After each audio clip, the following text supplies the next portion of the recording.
From past 2 weeks, I have worked on developing these things. Like I have developed a constants folder called Talav errors to uh, localize everything at a single place. And also, I have worked on developing some exceptions like critical action exception and a GraphQL exception resolver. And mostly, I have worked on action handler service and user profile service and custom toast. These are all utilities. Like most of the part, I have worked on action handler service. First of all, let me show you the flow of action handler service. Yeah, this is the flow of action handler service. Basically, last week when we had a call, I have explained this flow. This flow basically deals when the device is online or offline and it caches. But this action wrapper, perform action wrapper service comes into play prior to checking this online or offline. For example, the problem here is if a user performs an action, uh, the we need to refresh the UI.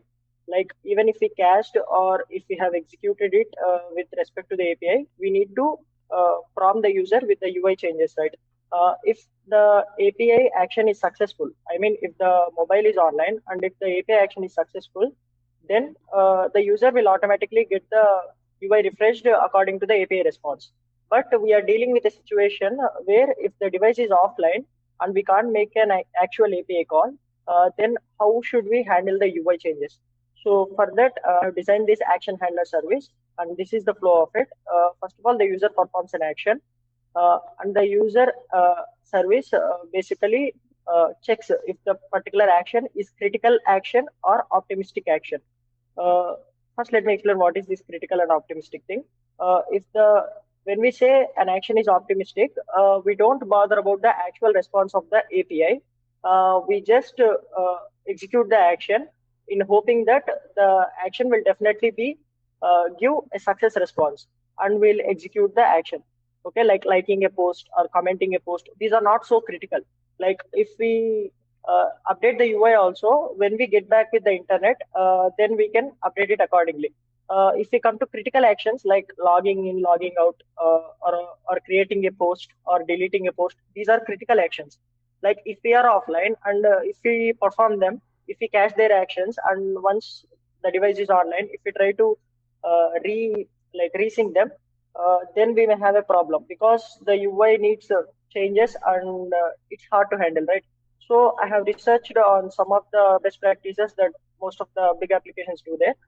They have divided both the they have divided the actions into two particular categories. If the action is critical, what we'll do is we'll just check if the device is on or offline. If it's true, we'll just execute the API call, and after that we'll just update the UI. First, prior to that, we'll execute the API call. After that, we'll update the UI. And if the device is offline, in case of critical action, uh, we'll just update the UI saying that prompting the user that we can't process that particular action. Let me show you the example. See, I'm logging out the device, like it's a critical action, and the device is offline right now. See, I'm making the device offline, and I'm trying to log out. As this is a critical action, the device will show that you are offline, unable to log out. Uh, if it is the device is online, automatically log out. Okay, see, let me continue.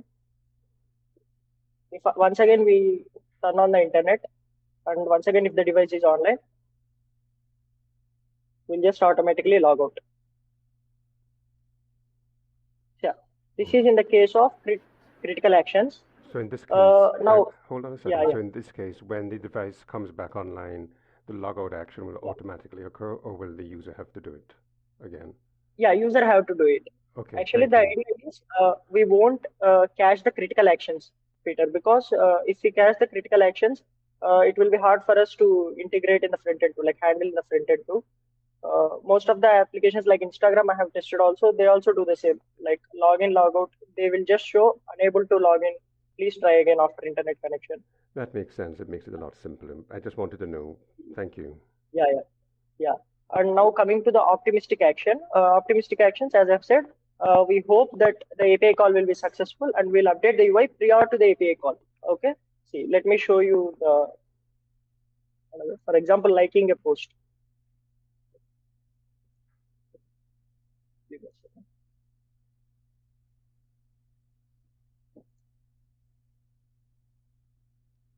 See, for example, this is an optimistic action.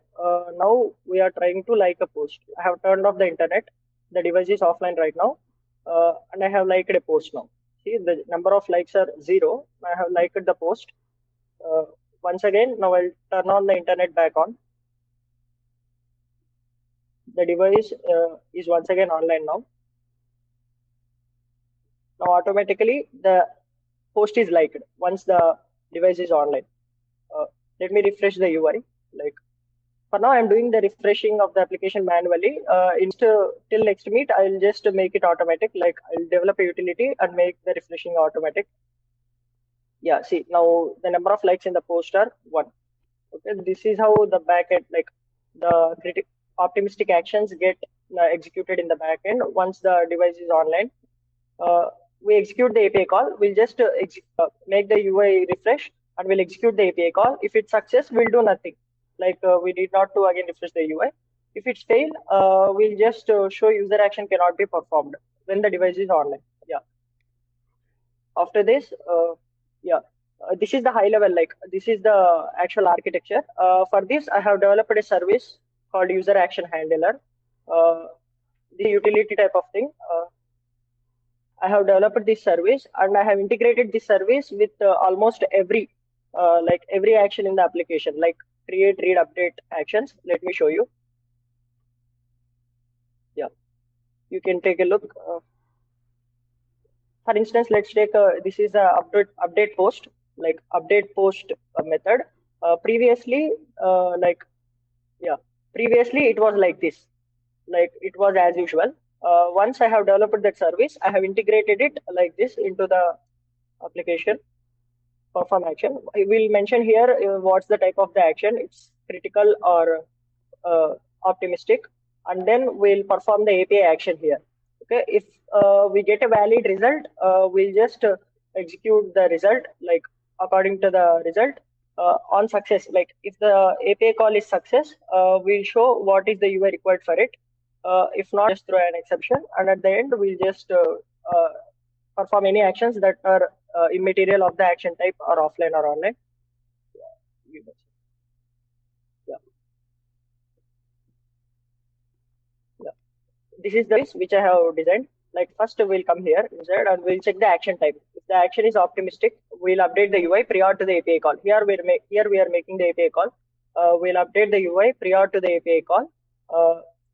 And then we'll just return the result and we'll cache it here.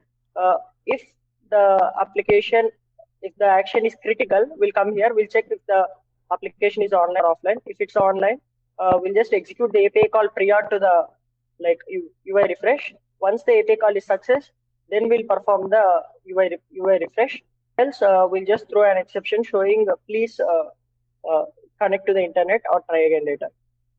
Yeah, this is the thing. Yeah, this is the progress I have made so far. Good, thank you. You have so last week, I think, the last time you made this presentation as well, we're going to need to have this information in Tallow Docs because it is really instrumental in the future functioning of the mobile app. So whatever you can do to convert what you just presented this week and the last presentation into Markdown and put that into Tallow Docs, that would be really helpful for everybody in the future. Yeah, sure, Peter. Yeah. Yes, Norman, please go ahead. Actually, I think we should wait 2 more weeks to document it because there is a lot more things that will be added in coming 2 weeks. Then we will be able to document it better. Yes, I, whenever the best time would be, that's what I'm really saying. Yeah, I'm not necessarily saying that we do it right now, but this I is a think critical aspect. by the end of by the time we will be presenting next time, I think we will be in a better place to document it. Yes. Okay, that'd be Yeah, fantastic. yes, So, Roman. Yeah, sure. yeah, so that would be about a month's time, right? Because next 2 weeks' time, it'd be more presentation stuff and then doing some of the cleanup. And what we also have to remember is that in 2 weeks' time, we're going to be having the midterm evaluations as well. So please keep that in mind. Please work with your mentors about that to just get an understanding of where you are, where you need to be, and then we can hopefully make that transition smooth.